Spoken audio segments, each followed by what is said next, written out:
Welcome to the Mashup. Tell me whether I'm wrong or right. East or west, up or down, side to side. I sit to stand and fall to fly. Of all of my impulsive plans, pop and lock and salsa dances on demand. I follow leading off the map and stop the chatter, scream happily. Welcome to the Mashup. Welcome to the mashup. Welcome to the welcome to the mashup. Welcome to the Mashup. Yes, the math all comes together nicely. It's all beautiful and wrapped in a neat bow. But sometimes I really, really hate the metric system. Buddy goes fishing. How did it go? Oh, it was great. I caught a walleye that was 6 kilograms. I have no idea what that is. Is that a nice fish? Is that a bad fish? Is that a tiny fish? Is that the kind of thing you're going to hang on the wall? Is that the kind of thing you've got to reinforce the wall before you even hang anything on it? What the hell is a 6 kilogram fish, people? A decent sized fish. Maybe. Joe Mama, good morning. Good morning, everyone. Welcome back to another edition of the Mashup 164. Jamie, good morning to you as well. And Mashup 164. How's Tooz this morning? Tooz is, I don't know. He's in kilograms. Fair enough. How can you even tell? How can you? What does it mean? What does any of this mean? How's everybody doing today? Mashup 164. Well, I'm doing well. Yeah, I'm days away from turning my phone off for a while and just not worrying about a few things. And I'm looking forward to that. That's what I'm looking forward to, Tooz. And I got a couple shout outs here. So first off, welcome to Mashup 164. Make sure if you enjoy the show, you make sure to like it, you share it, and get a rooster tattoo this week. Mm-hmm. You go on, you go on a month-long vacation. Correct. I want to give a shout out to Kyle Koza and his family. They housed me last night. I spent the night chatting to them. Me and Kyle sat and chatted for about 8 hours straight. So I was like, it was an interesting conversation. So shout out to them and congratulations. The funny thing is he's an engineer, but at the same time, he's really easy to talk to.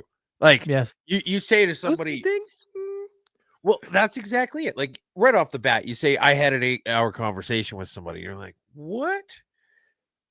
And then you say, and they're an engineer. And you're like, what? And you're like, it was Kyle Koza. You're like, yeah, I get it. It's funny. I could have used you when I hosted the Courage to Listen in Calgary Lougheed. Yeah. I was everybody knows I'm not the jokester of the two of us. I'm like, I needed some clever jokes because first it was Ben Trudeau got on stage talking about Alberta independence. And I'm like, it's a Trudeau talking. I'm like, there's a joke to be had here. So I rattled like one off. Yeah, there's probably 50.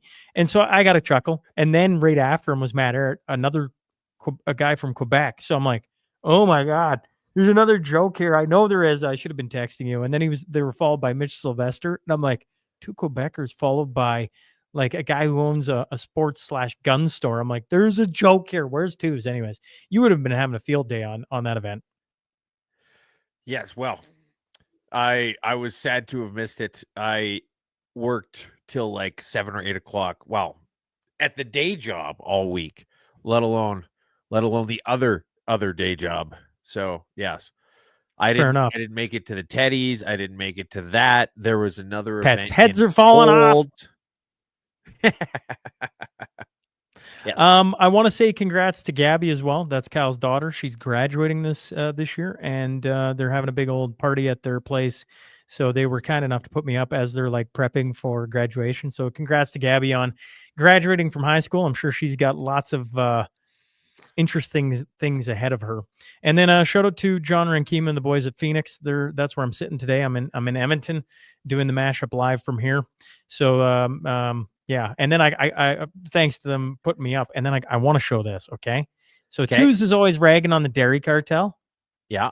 Here's the BC dairy cartel. Oh, I knew as soon as the picture came up, I knew exactly which dairy cartel that was. Yeah, Candace and Wendy, shout out to them. They sent this to me this morning or maybe yesterday. I can't remember. Awesome. But anyways, they're repping the gunslinger in the dairy barn out in BC. So there you go. There's I I think the Ontario dairy cartel has to step up its game because I'm pretty sure they're better looking than the dairy cartel that's been on the show before. Would you agree?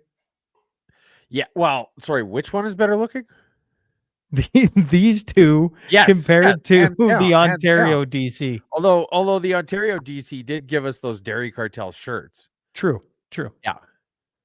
So I mean, everybody's stepping it up. I think it's kind of funny that like they're using the mashup shirts as work shirts. You know, oh yeah, we could just get a bunch of cow shit on this, and nobody's gonna really care too much because it's the mashup shirt. Happy Airborne Friday to Jim Sinclair and all the military boys. Well, up the Johns, as Twos would say. Up the Johns. Now we have a fast. And if you have any community notes, throw them in the comments at the end. Have them prepped and ready to go. Don't be texting and calling my phone while I'm live, telling me about some event that you're having in 17 minutes. We need a little bit more prep than that. And if you've got to go off the cuff, you can just throw it in the comments. Jamie Sinclair. Kevin, is Sean in prison? No, I'm not in prison. Not yet. I just picked the plainest background I could find, and that's what's going on in this room. Anyways, no, I'm sitting in Edmonton, which might be kind of like prison, I guess. I don't know. Anyways, we got an action-packed hour here to get to. Today we're rapid fire, so let's hit the ground running with I think the Teddies we got up first. Well, okay, so according to the proactive disclosures filed after June's G7 summit in Kananaskis showed the roundtable world leaders huddled around last weekend cost taxpayers $258,000 twos. This, I wonder if I can just go like this. Nope, I'm on the wrong page here. This is a $250,000 table. Correct. $250,000 we paid for a table. Correct. That seems reasonable. Yeah, there's nothing wrong with that at all. $258,000. Boop. I wonder what they do with that table now. If we're gonna pay $250,000 for a table, it better be big enough for Air Force One to take off from. That's all I'm saying. I also liked there was a couple other things. $39,000 or basically $40,000 for a sole source non-competitive contract to Burlington's Thrillworks entitled "Build of the G7 CMS website." So somebody got paid $40,000 to build a website. That's a pretty good payday. Well, I mean, they're getting better than they were at ArriveCan, I guess. Hey, and then there was another $99,000, almost actually $99,999, so $100,000 to Vancouver's KIMBO Design to create the summit's official website. So they paid $40,000 for a website that wasn't even the official website. Well, and they paid $100,000 for another website. $40,000 for a sole source non-competitive contract to Burlington's Thrillworks entitled "Build of the G7 CMS website," and $100,000 to Vancouver's Kimbo Design to create the summit's official website. That's what the article reads. Are there at least URLs? Like, can we go look at these websites and see how much difference there is between the two of them? That's a good question. This is the kind of thing I hope comes up during the Teddies next year. So we mentioned the community notes last week, but the Canadian Taxpayers Federation had their Teddies this past, well, I think it was Wednesday. Might have been Tuesday. Tuesday. Yes. And so I was looking forward to it, but sadly did not make it. And it was good. I'm probably gonna have to do all the talking because I realized about 90 seconds before we went live that despite the fact that I had the header in the notes, didn't put anything in. There was no link underneath that, and nobody mentioned it. It's still my fault, but you could have mentioned it. So, Global Affairs Canada's $51,000 per month booze bill, a $65,000 phone line to Call River, and $77,000 provincial government travel junket that resulted in travel ads insisting St. John was New Brunswick's capital. I don't think we covered the phone line to the river, but when you read this article, which is just recapping all of the lows in terms of government spending and yet highs in terms of numbers. They're all things that have been covered on the mashup, which I think is great. Like this, I think it was last year, I had it in my head. I was like, my goal for the mashup, and I've never told you this or anybody else, so surprise everybody. My goal for the mashup this year was to have every single thing that got a Teddy Award be covered at some point in the mashup. And we missed out on the river. The river. There you go. Yeah, so you could call. They spent $60,000 setting up a phone line where you could call and listen to the Bow River in Calgary, rather than just going there yourself. Or and the worst part is that apparently it didn't even work. Like it got you to some call center where you like press 1 for this. That's a great press 2 idea. for I that. have this great idea. Give me $100,000. Well, it wasn't $100,000, but it's close. Give me a whole bunch of money. We can do that. I'm gonna create a phone line. Like so you can I will listen just to sit the there. river. I will just blow bubbles into some water. It'll sound just like it. I have a great idea, folks. Give me $100,000. I'm gonna have a phone line. Where's it calling to? Two's blowing bubbles. Yep. Yeah. Justin We probably Trudeau. have more success with Congratulations. that. Congratulations to Justin Trudeau for the Lifetime Achievement Award in Taxpayer Waste from the Canadian Taxpayer Federation. Two's. I'm curious now. What sound would you make if there was a phone line? Like if you Two. could just, oh, well, I mean, my knee-jerk reaction is the most annoying sound in the world.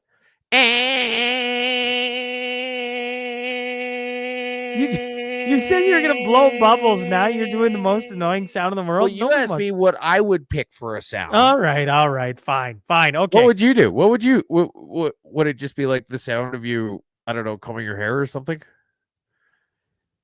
Like what would Sean do as just like some goofy thing that would entice people to call in and be like, I wonder what this sounds like. I want to hear this sound. Me and the kids were watching the Dog Man movie, and I forget what the chief always calls, but I think it's a line, and all the guy says is, "The world is not fair," and he hangs up. That would be good. That'd be good. Yeah. Yeah. Anyways, send your complaints here, and he calls the line, "The world is not fair," and the guy hangs up. He's like, "What?" That's awesome. I've seen bits. Hey, liberals, you got a problem going on? Call this Life number. It'll be good. Life is not fair. Yes. That's one of the things. The nice thing, but the bad thing about kids is that you'll see all these movies that you would never watch. You would never sit down with the missus and say, "Let's watch Dog Man." But at the same time, there's always just this, controlled chaos going on. So you're never really sitting down and watching the movie. So you'll see, like, have I seen it? Yes, little bits and pieces. Do I know which scene you're speaking to? No. It's funny because like Mel's like, why are we? This is gonna be so stupid. And me and Shay were pumped about it because I read all the comic, like they're graphic novels, right? So me and him have read them all, and at times they're really, really stupid, and at times they're so clever, and it's a ridiculous, notion, right? A bomb goes off, and they sew the dog head onto the man's body, and Dog Man is born, right? Like, that's great. It's great. Okay. Okay.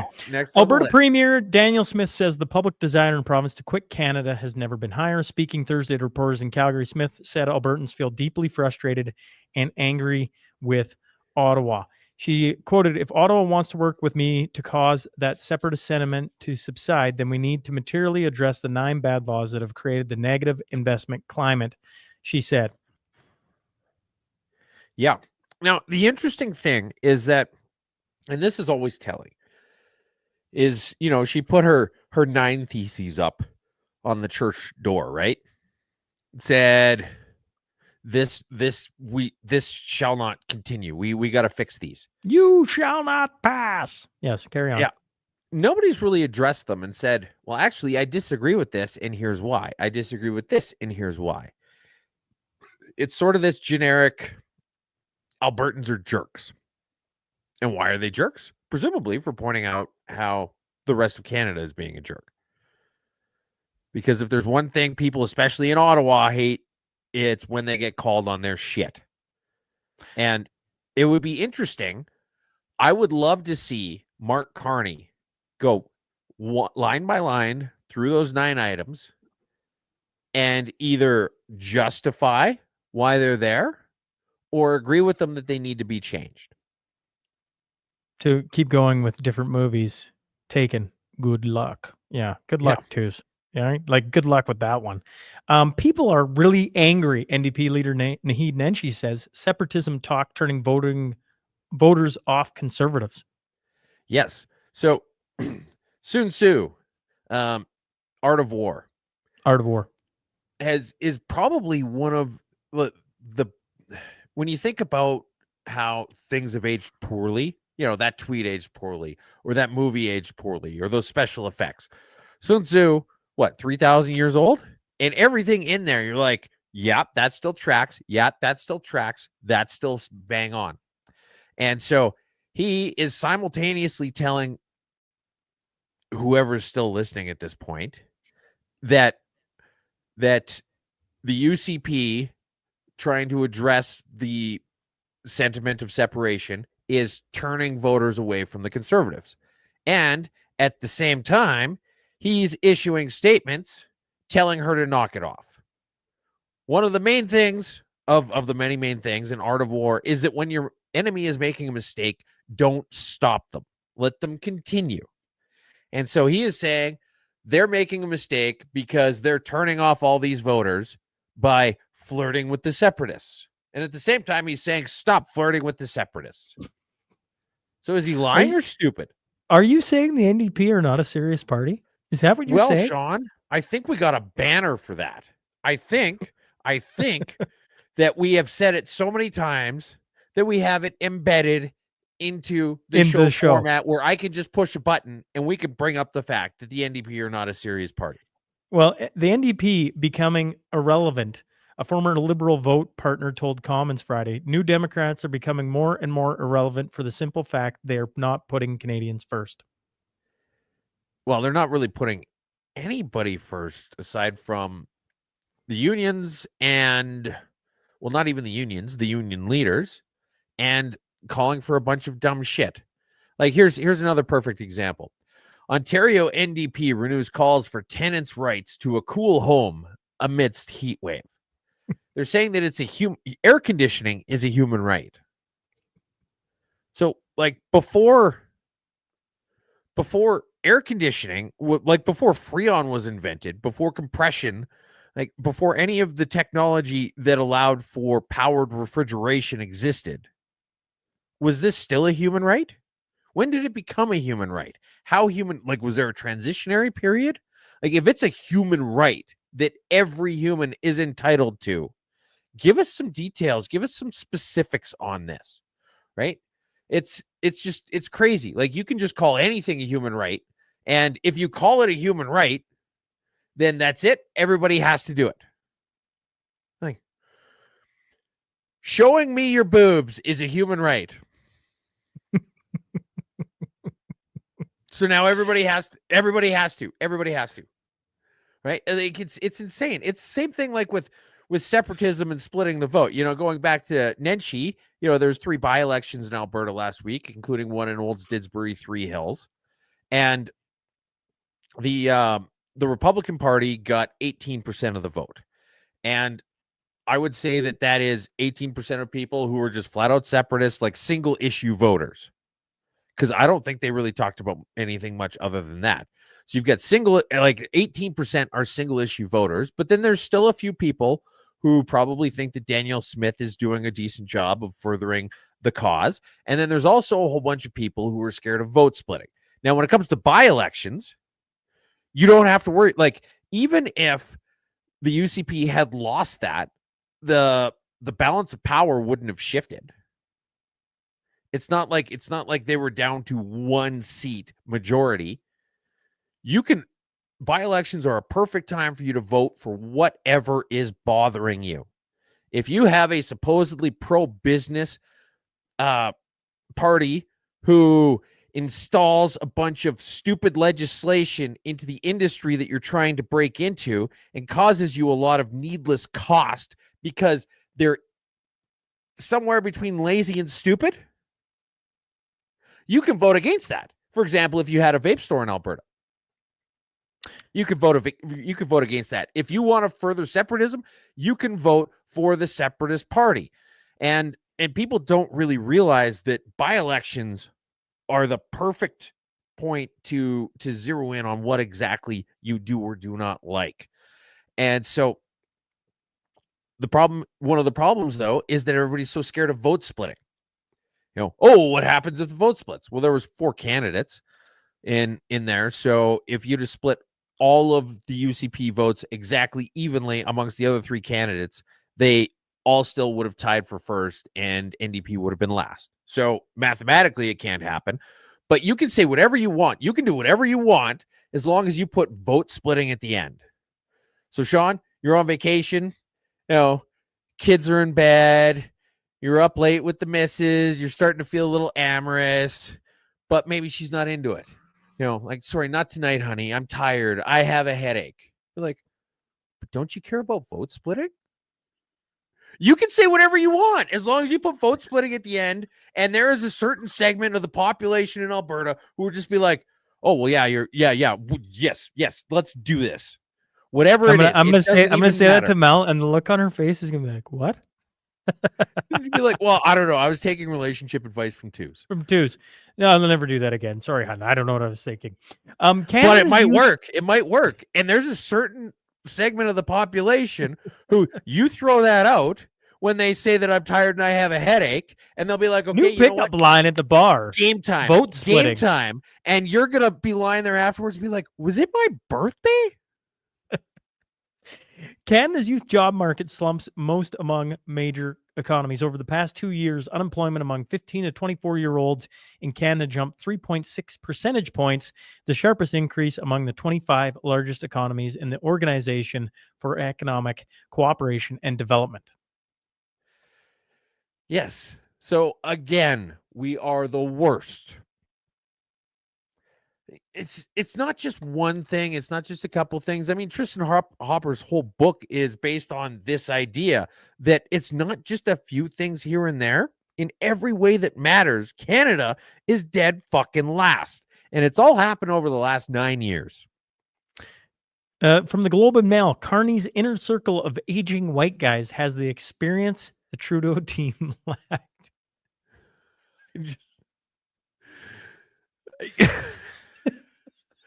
I don't even know how to make fun of this article. I just can't believe that's a headline. The Globe and Mail. Correct. The Globe and Mail is talking about how good it is that the Liberals' head leadership is all old white men. Correct. I don't know. Do we need to? We should just shut this down. We just, you know what? We had a great run at the Mashup. We got to go back to the drawing board and come up with a new premise for a new show. That's it. There's nothing to do with this. What do you even say at this point? You move on to not the B. I think is where you go, right? I mean, here, let's pull up the South Asian hate. Yeah. We could do that. Okay. Sorry. Steep rise in hate toward. I'm jumping. Steep rise in hate towards South Asians in Canada, documented through social media posts. The report, titled "The Rise of Anti-South Asian Hate in Canada," and published by, of course, a different country, UK-based Institute for Strategic Dialogue, used the social media monitoring and tool Brandwatch to analyze posts that mention Canadian cities and regions and South Asians on X between May and December of 2023. I think it's really fun and interesting how they always make that very important distinction about South Asians. Because do you know who North Asians are? Who are the North Asians, Sean? I think it's this big giant country called Russia. Yeah. So I was like, well, we need to be very careful about the fact that we're not discriminating against anybody in South Asia. We don't want to have bad sentiment towards people in South Asia. It's really important that we treat everybody equally, and there is no racism, discrimination, or disparaging people in parts of South Asia. Toronto police officer facing new charges after alleged on-duty incident. Okay, I'm going to read this because I think people need to hear this, okay? Okay. A Toronto police officer has found himself in trouble with the law again. Ontario Provincial Police have charged Detective Constable Brian Sukram, 38, of Brampton, in relation to alleged on-duty incident, which has led him to being suspended from the police service. Sukram was charged Monday with breach of trust, obstruction of justice, theft over $5,000, and theft under $5,000. Now, Sukram was charged after a July 3rd, 2024 incident where a vehicle was reported to be driving erratically in Mississauga. Peel Regional Police alleged at the time that the driver was impaired and in possession of illicit drugs after receiving a call regarding an erratic driver on a street around 2 a.m. Cops said when officers arrived, they allegedly had an interaction with the driver that led to 2 officers being hospitalized with minor injuries and multiple cruisers being damaged. Sukram was charged with 1 count of each of dangerous operation, failure to stop after the incident, flight from a peace officer, operation while impaired, operation while impaired over 80 milligrams, possession of methamphetamines for purpose of trafficking, and possession of cocaine for purpose of trafficking. I just want to make sure that I read this right, and that's what he got charged with. And that this was an on-duty incident. Right. So he's on duty.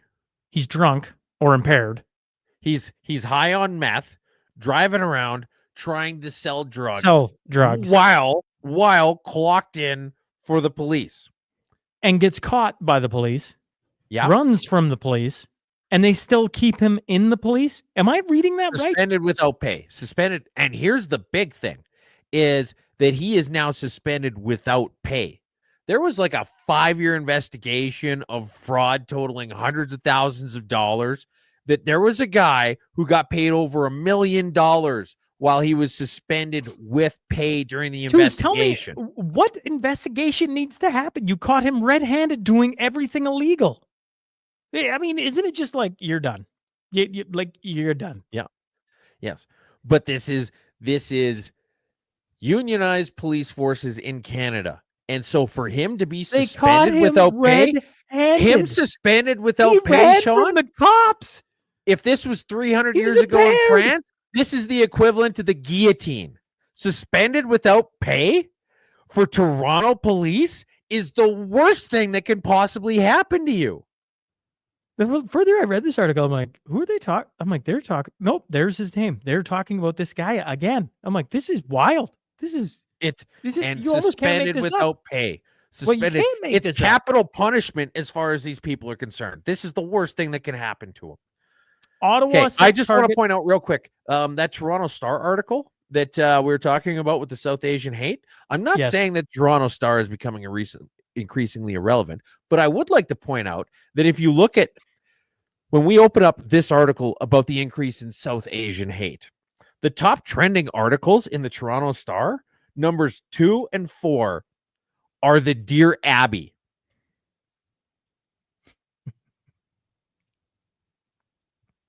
The number 2 and 4 top trending articles for the Toronto Star are their version of Dear Abby. That's how irrelevant they're becoming. Okay, move along to the next one. Ottawa sets target to keep Canada labor force 25% immigrant. So yeah, you got the picture up there. Yeah. They got a circle. So somebody somewhere in the federal government has set a goal that they want to have at least, like, it's greater than or equal to 25% of our labor force in Canada needs to be immigrant labor. And the obvious question, I don't know, maybe I'm out to lunch on this. Why? Why have any goal for immigrant labor, let alone one that's a quarter of the people who work in this country? So to put it in comparison to the U.S., it said the foreign-born accounted for 19.2% of the U.S. civilian labor force. So just to put it in comparison, the U.S. has just under 1 in 5. This is pointing to 1 in 4. Why do we have a goal? Why do we care? We need the work done. If local people can do it, awesome. If you've got to outsource it, fair enough. Whatever. Maybe there's some specialized thing you need. Okay, you know what? We've got this expensive piece of machinery that needs to communicate to drivers, and we need somebody with a very, very heavy accent to speak into it and ask them what their drink order is. Fair enough. All right. Why does the government need to set a goal on this threshold at all? I feel like the entire department in charge of determining this could be liquidated and then could find new jobs in the economy doing things of import that would maybe reduce this number. I don't know if it's a good number or a bad number. Somebody explain to me why there even needs to be a number on this. Like, sure, for tracking purposes, you would look at what the number is, but why does the number matter? It's an interesting question, Tiz. I guess we'll see what our audience brings. Okay, into the There's goofy a news. lot of goofy this week. Man, okay, I want to, before he presses play, I just want to go, if you're a little bit squeamish, now's your time to just realize this video, albeit hilarious, when he falls, I'm like, oh. Anyways, carry on. There's your warning. Fire away, Tiz. All right. So this is a guy who is trying to steal from stores in a mall, and then he wants to jump to escape. He tries to do As a kid, daring you've escape. always wondered, if I jumped from the second level of a mall, I'm like, I wonder how that'd feel.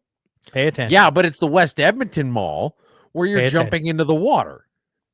Correct. You are correct. But I mean, here we go. So he's filming. Stop playing with me. Damn, feel me? A few moments later. Few moments later. Security. And he jumps, and both of his legs are now broken. Oh. So, look, this is basically like, remember The Fugitive, where Harrison Ford's like, I didn't kill my wife, and then what's his face? Tommy Lee Jones is like, I don't care, and then he turns around and he jumps into the water. Yes. Well, he lives because the water was not frozen. If you're going to jump, you need to go where the water is warmer than this. It's Canada. You can just walk out the front door and just say, I'm not giving them back, and pretty much nothing's going to happen to you. You don't have to jump onto an ice surface 20 feet in the air and break both of your legs. Like this, that when his leg, oh man, that's a whew. All right. Okay, let's switch to here. Let's go to the Babylon, not the B. Okay, so after Trump dropped the hammer on the AOC, Alexandria Ocasio-Cortez, I don't know if I'm saying that right, who cares, for criticizing his Iran strikes, she responded and then added this comment, which will probably be deleted, so they screenshotted it. Also, I'm a Bronx girl. You should know that we can eat Queens boys for breakfast respectfully. But if you scroll down, she's in the Yorkton yearbook. Yeah, and so then some random guy says, who went to school AOC, with her, if you're a Bronx girl, then why are you in my Yorktown yearbook? And then he shows a picture of her in the yearbook, and then somebody's got a map. Yes, and it says the town in blue is the suburb I grew up in. The town in red is the richer, whiter suburb AOC grew up in. They're in the black circle. Way down at the bottom is the Bronx, and it just kept going on. $180 cab ride to get from Yorkton Heights to the Bronx, and like it just went on and on and on, right? Rather comical that whoops. And then here's another one. This is a meteor streaking. What am I doing here? There we go. Yeah, this is the dash cams of a meteorite fell. You can see it there. Guess I could bring that up a little tighter. Here it comes. Yeah. So meteorites, super cool. And you think like, oh, that's great. I'm going to go find where that landed, and it's going to be this giant hunk of iridium. Well, generally not. Most of them burn up entirely before they even land. And when they do, generally speaking, unless they're going to wipe out the dinosaurs, it's just a little itty bitty piece that's left. Like this one, for example, which landed going through a guy's roof. So that's the hole. Yeah. So that's when you think like meteorites, very cool. Very cool. I was thinking like we should have a thing called Very Cool News and talk about this article here. But that's the meteorite landing, is that it left that crater. Correct.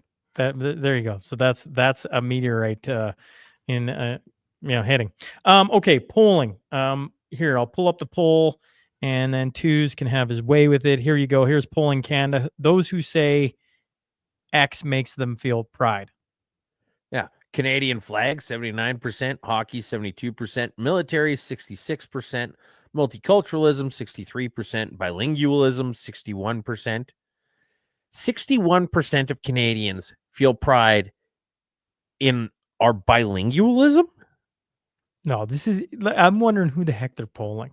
Well, that's exactly it. You look at this. Look at the comment down. It says 48% of people feel pride in Parliament. Who are these people? I agree. Who are these people? Well, Who that's feels exactly any it. pride in our Parliament? 40% of Canadians feel pride Not a in chance. our economy. Yeah, right. Like no. 53% feel pride in our healthcare system. Like seriously, like was this like who did they poll? Lupus? Yeah, ridiculous. BC Premier pins measles surge on anti-vaccine recklessness. No. This is No. Do you know why there is an anti like I don't know. Okay. Why is there Twos? Well, maybe there was a whole bunch of people who were lying to you about things, telling that you're wrong for looking at just basic facts, pretending that a 9-year-old boy with stage 4 brain cancer was actually a COVID death. Maybe things like that. Maybe that's why people are a little bit hesitant, but none of that got mentioned in this article. There's zero self-reflection. I don't think I there's talked anything about this there. like probably 100. You sound like one of those anti-vaxxers that I keep hearing about. I don't like it. Okay, measles was eradicated in Canada, and now that nobody's getting vaccinated, it's come back. Well, okay, the dinosaurs. We were just talking about the dinosaurs. They went extinct. They've been eradicated. Nobody's taking anti-dinosaur vaccines, and they're not coming back. If something goes extinct, if it's not there anymore, you don't need to keep vaccinating against it because it's gone. It's gone. It's gone. So the fact that it's come back tells you that something else is happening. And it's not hesitancy towards vaccines. And the fact that you have people like this who can't take just a modicum of ownership over the fact that people aren't really that into vaccines anymore is just exactly what I would fucking expect from the NDP. Winnipeg woman forced to remove hijab on Flair Airlines flight. A Muslim woman said she was left helpless and humiliated after she was forced to remove her hijab while boarding a Flair Airlines flight. It happened on June 20th at the Toronto Pearson Airport. She was returning home in Winnipeg after a family trip to Bangladesh. She went through airport security with no issues, but when she went to board her Flair Airlines flight, things took a turn.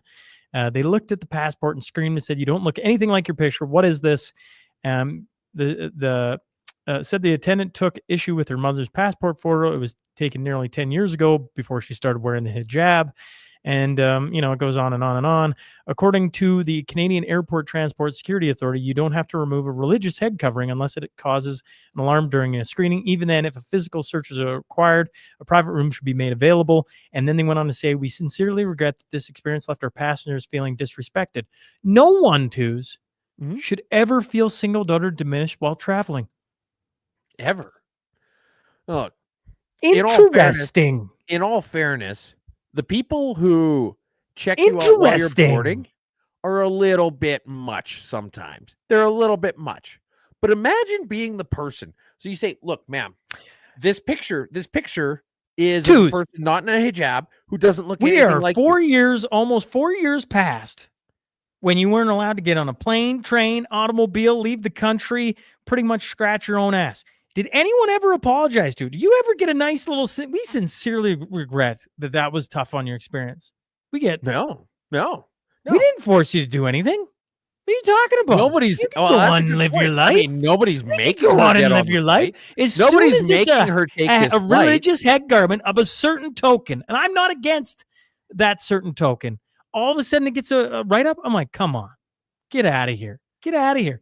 I need Okay, Crypto and it's not. Rich's It's not. little Let's be sound clear. clip. Let's be That- clear. This is not a Well, religious thing. This is a cultural thing. Not everybody who's Muslim wears hijabs. This is a cultural thing. There's nothing in the Quran about wearing a hijab. This is a cultural thing that often gets mixed up as being a religious thing. The two are separate, they're distinct, and there is a very important bit of daylight between them. But here's the thing. Imagine that you're the person who looks at this picture and it looks nothing like this woman. And you say, look, this is a woman who doesn't look anything like you and is not wearing your cultural headgear. Can you take it off for me, please? And then she objects. And then this woman has all these questions. She's confused. Why is it so difficult to get on an airplane? Why are there all these security measures? What is going on? What happened in our history that made everybody decide that we need to check for a lot of things before we get on flights? Why am I not allowed to take my religious box knife with me on this flight? Imagine looking an Islamic religious fundamentalist from the Middle East in the eye and having to explain to them that there was an incident 24 years ago that made a whole bunch of rules and that maybe they probably heard about it. They probably knew about it. Maybe they knew somebody who died that day. Every customer deserves to feel safe, valued, and treated with dignity. What a bunch of BS. You've got to explain to an Islamic fundamentalist why there's security at airports? We're moving on. There you go. Solanto. Is that how I say it? Solanto? I don't know. I don't know. Best known for Watch Me, Whip Nay Nay. New mugshot released as he begins his 30 years sentence. Yeah. So he killed his cousin, shot Correct. him in Georgia. And the Nip Whip Nay Nay guy, which the song fucking sucked to begin with. I never understood why anybody even liked it. Yeah, he's going to jail for pretty much the rest of his life. Like, I know what song you're talking about, but I'm like, I'm getting old. I'm like, yeah, I get the cultural point reference of like music industry, but I'm like, it didn't go on Sean's playlist. Did it go on? Did any listener who just heard that go, oh, that's on my play? He's in jail. Do we have one mashup listener who's like, Salento, the Watch Me guy, is in jail? I don't know. I don't think we have one. Maybe I'm wrong. Jordan Peterson, long last, my re-education coach has been chosen. So they've been, everybody knows the saga. They've finally chosen the coach that's going to work with them. All they really want, it turns out, is 1 2-hour session, which will not involve any social media training.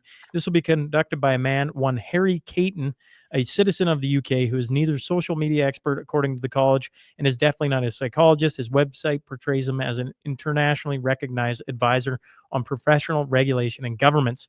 Despite nobody's ever heard of him. Well, I think it's interesting that there's been this ongoing saga where they've been making all these demands, and all he's been saying is, we're just going to talk about this in public. We're going to let everybody see what happens. We're going to let everybody know what you're saying. And their response to that has been to slowly dial it back and dial it back and dial it back. So originally it was an indeterminate amount of social media training. And now it's, you just need to sit down with this guy for 2 hours. This has been going on for years. That Joe Rogan episode that sparked this complaint was maybe 3 years ago. It was probably at least 2 years ago. Here's and the end of it. Now they keep moving it back and moving it back, just because Jordan Peterson is showing exactly how fucking out of control and out of touch these people are. Here's the end of it. Okay, why though should anyone care? This is Jordan Peterson writing. Because these proceedings are arbitrary, unjust, incompetent, and insane. Because if these camouflaged, self-righteous, confused bureaucrats can corner and silence me, given all my resources and reach, they can silence anyone. And that is exactly and precisely the point. If I Yep. capitulate and allow all or even any of this to take place in secrecy, all those who occupy positions of authority merely to enjoy the arbitrary power will be emboldened. That will not be good for Canada as a country. The Canada where my son and his family still live and where I plan still to spend much time, or for its far too asleep and complacent citizens. And it is precisely the fact that I will unwillingly I be was unwilling to be silenced to begin thank with. you. Thank you. That was my Here we true are. crime. That was my true crime. All Yep. protestations by midget authoritarians to the contrary. Nothing has changed despite the niceness of the most recent offer. Do your worst, you contemptible bastards. But don't think that you will have the advantage of invisibility. It is corruption, not peace, order, and good government that thrives in the darkness. We'll see who blinks. I think that's fucking awesome. I can't read it, but I mean, I thought the end of the article was the best. I thought the Yep. last couple paragraphs were really good. Here's our new health minister. Yeah, pull it up, Twos. Yeah. So the old one on the left and the new one on the right. A $300,000 a year appointment. The fifth in 5 years. Nancy Hamzawi follows admissions of pandemic mismanagement and naivete or incompetence in hiring of suspected Chinese spies at Winnipeg lab. Here's the thing. This is the new president of Canada's public health agency. And she's built like a fucking Mack truck.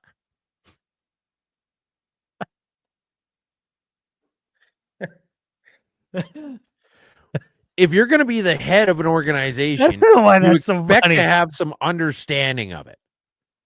Right? Yes. Like if you're going to be the head of IT, you should know how a mouse and a keyboard work.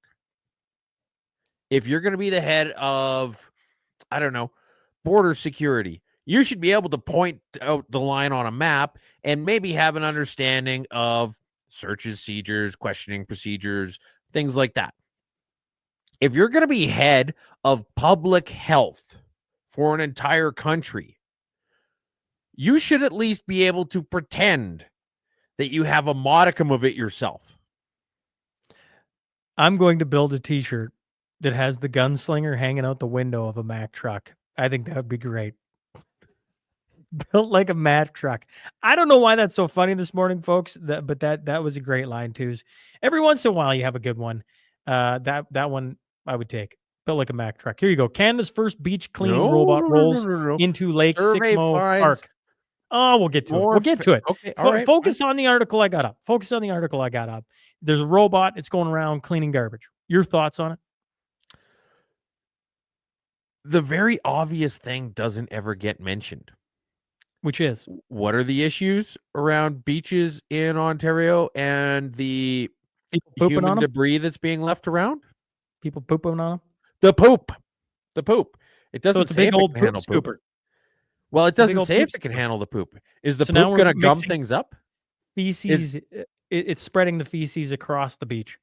Well, it's like, have you ever seen those videos of like where somebody's gone and they've got a dog that has some diarrhea and then the Roomba goes and it just leaves the streaks everywhere? Is that what's going to happen? Is this designed to handle human feces? No, Gerald, it hit the poop again. Right? Like it's the obvious question is how much poop can this thing scoop up? Will it scoop it up well, or will it just kind of smear it all the way along the beach? More federal public servants feeling stressed, emotionally drained. Survey shows. This should be the happy news. 23% of response reported high or very high levels of work-related stress in 2024, up from 19% in 2022.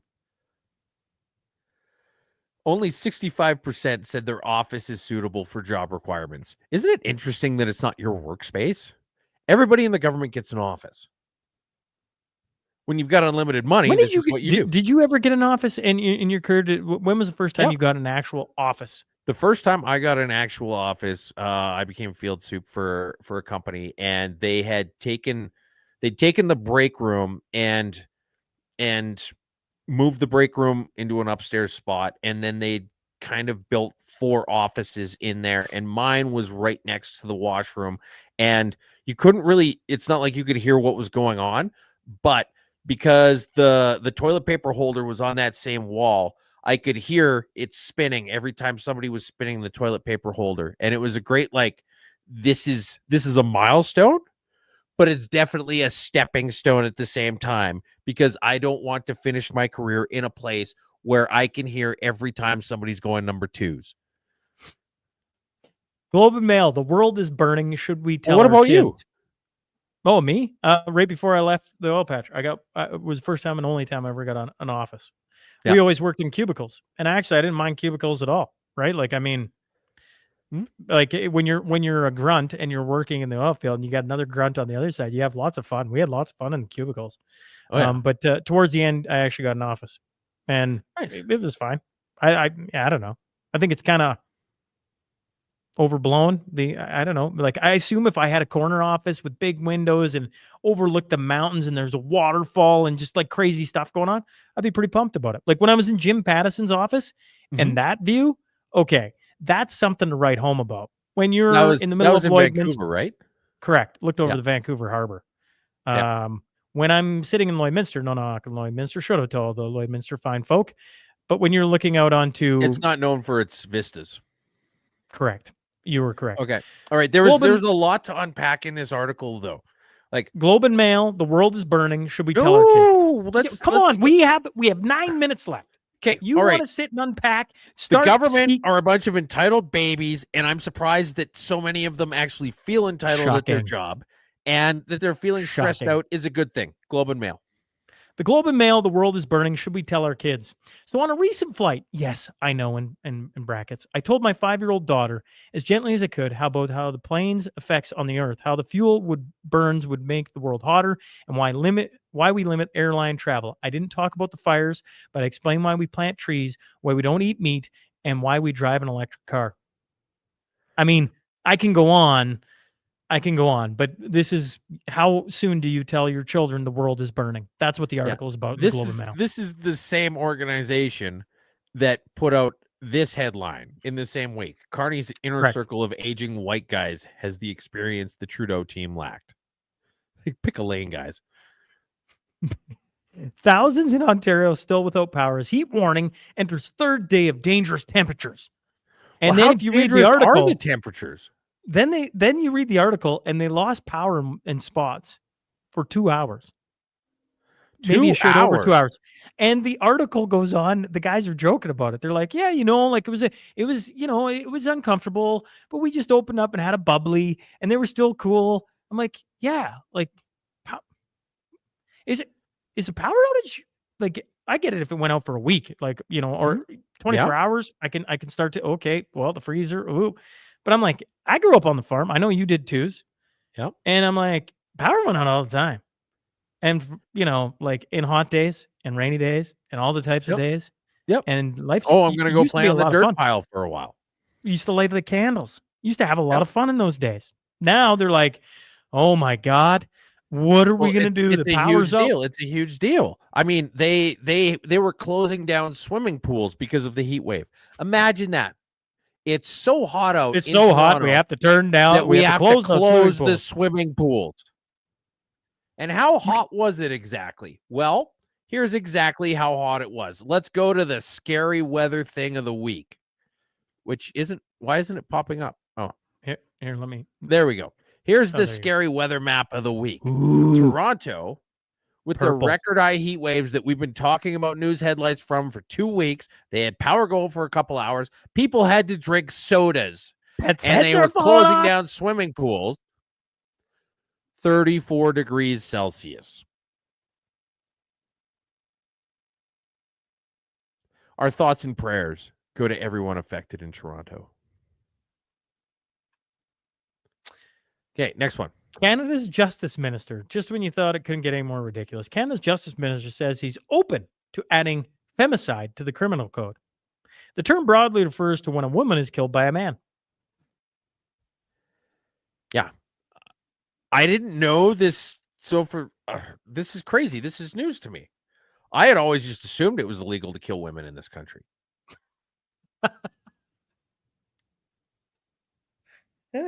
This is what you get. Like, this is You know, we talk sometimes about how we should get legal people on here every once in a while. We need like Eva or or Leighton Get Gray to just come on and explain to us how things work in the legal world. And I had just assumed for most of my life that killing women was illegal here.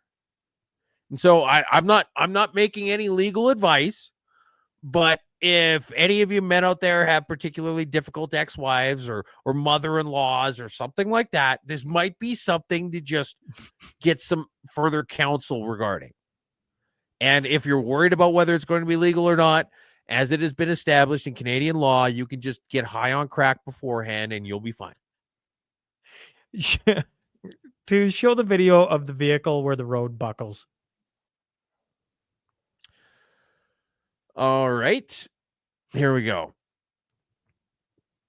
So this guy's driving along, and it's literally, you see this? The only There's thing a that would little have bit made of a heave. Yeah. There's a little bit of a heave, and then just as this vehicle comes up to it, the thing fucking pops. You know what would have been better is if there would have been a dashboard cam and he was drinking a coffee. Oh, Can you imagine the reaction video of hitting that thing? Show it one more time. It's a quick video. the only way it would have been even better is if this was the Batmobile. It pops up right in front of this vehicle.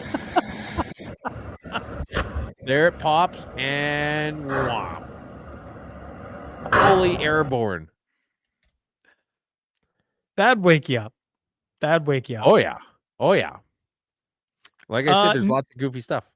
New Petula Bridge to be renamed with a new First Nations name in the Henkumikin language. Well, here's how you pronounce this. Honky M&M. Okay. Look It has at also it. It's Honky M&M. They're literally going to call this the Slim Shady Bridge?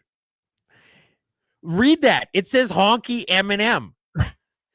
In an effort to provide more reconciliation with First Nations people, they're going to name a bridge in Vancouver after the best white rapper from Detroit, Michigan.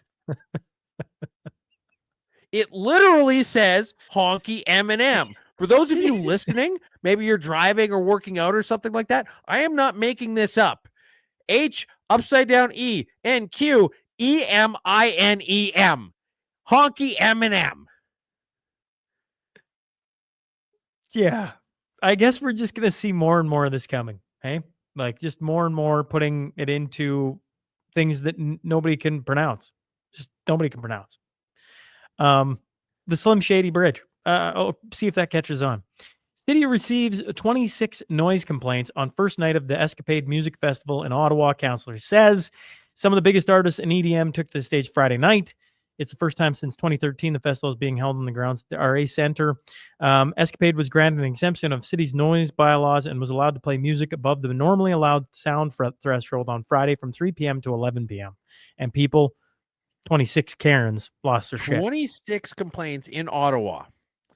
The city that hired a nightmare to try and erase the stigma that everybody there is a fuddy-duddy with a stick up their ass and doesn't enjoy having fun.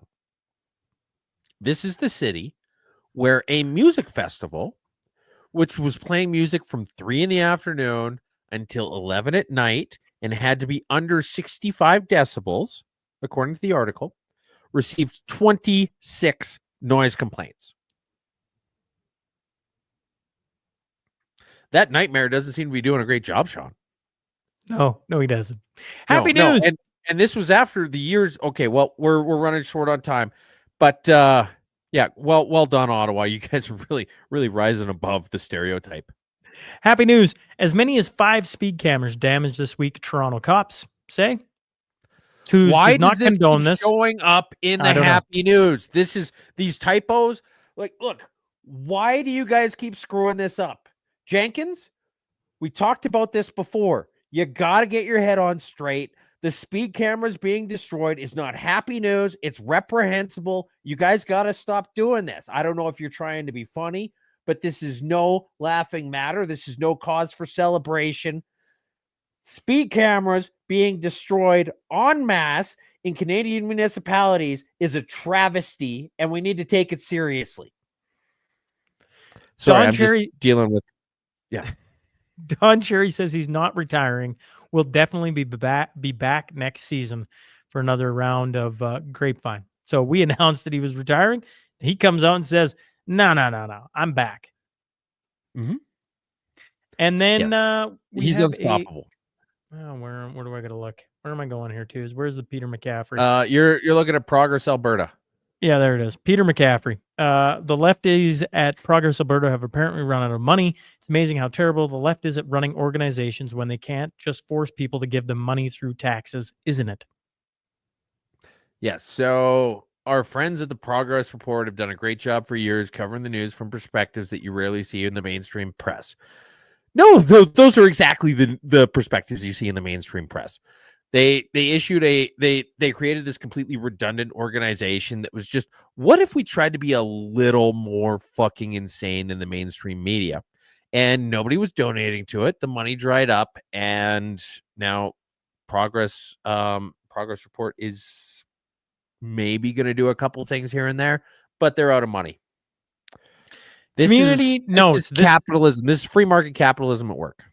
Community notes. If you got something, if you haven't already put it in there, you should have put it in there. But let's talk about a couple things. July 1st, Albertans Day rally for Alberta independence at the Whistle Stop. So that's got some different people: Christine Anderson, Tamara Leach, and a whole cast of characters are heading to the Whistle Stop. So that there you go. There, all the details sitting there. There's free camping available from June 27th to July 2nd. First come, first serve. Today is June 27th, by the way. So you could show up there and camp all weekend. Yeah. So that's going on. What else do I have here? I'm going to leave that up here. I'll pull that up. These fine ladies who once upon a time made the here, we haven't played this in forever. How about we? This is the Dairy Cartel. We like to say people kind, not necessarily mankind. Yeah. More inclusive. There we go, exactly. Yes, thank you. And the budget will balance itself. Man, you are one pathetic loser. So the history of that, if you weren't with the show in the first probably 100 episodes, that's Mila and Lucy on the screen. They're Utterly Ice Cream. They sell ice cream sandwiches. They use some of their proceeds to get that made for us back in the day. And so they have their Utterly Ice Cream opens up this weekend, Saturday and Sunday, Armstrong, BC. And they just push everybody to utterlyicecream.armstrong on Instagram. You can find out all the details there. But I can tell you this, those ice cream sandwiches are phenomenal. And I'm just disappointed I'm not heading that way this year, because they are a treat. And two young girls got quite the business case there. They do a fantastic job. I think they already said they have 800 orders already in twos before they've even started. So you can imagine there's a strong business case for what they do. Anyways, that's Utterly Ice Cream. They open up this weekend. So shout out to the girls there. Absolutely. I hope you guys have a great summer. Bitcoin Rodeo this weekend in Calgary. So shout out to Dave Bradley and the boys, Ben Perrin, and a whole cast of characters. It starts tomorrow. I got here, I'll pull it up. Okay, we got the Saturday, June 28th, Airdrie's second annual car meet, calling all muscle cars, JDM, KDM, Euro, classic cars, super cars, cool rides, and motorcycles too. If you have one or want to show it off or just like to drool on them, come on out. No registration required. Everyone welcome. All ages, free barbecue, rain or shine. That's 1 o'clock on Saturday, 28th, 101.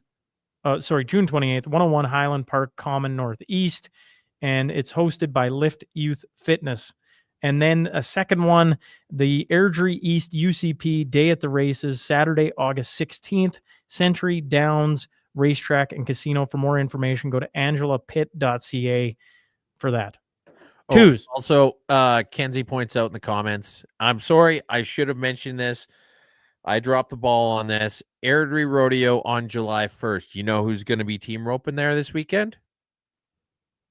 Well, I guess Tuesday. You know who's going to be team roping there on Tuesday? I assume the one and only. Tarek Alnaga. Yeah, that's cool. But good, best of luck to Tarek then if he's listening to this. Best of luck to you because that'd be cool to go watch too. Honestly. Yeah. Just make sure you stay on the high side of the saddle, buddy. Okay, well, I have to run. It's my fault. Not my fault. My timeline on this side. Folks, it has been an absolute joy to have been hosting the mashups every Friday, 10 a.m. It's not going anywhere.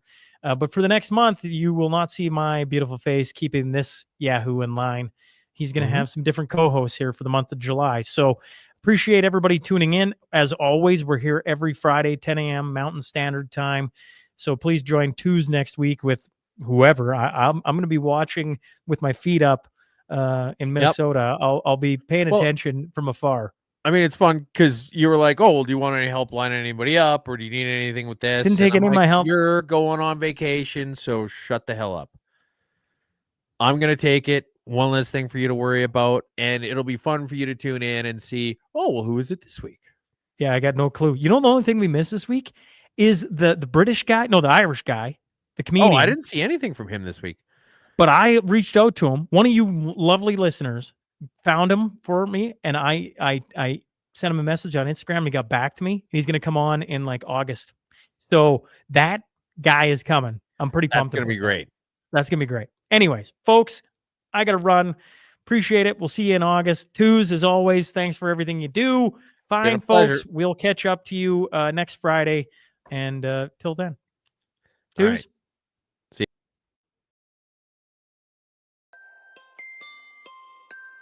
Welcome to the mashup.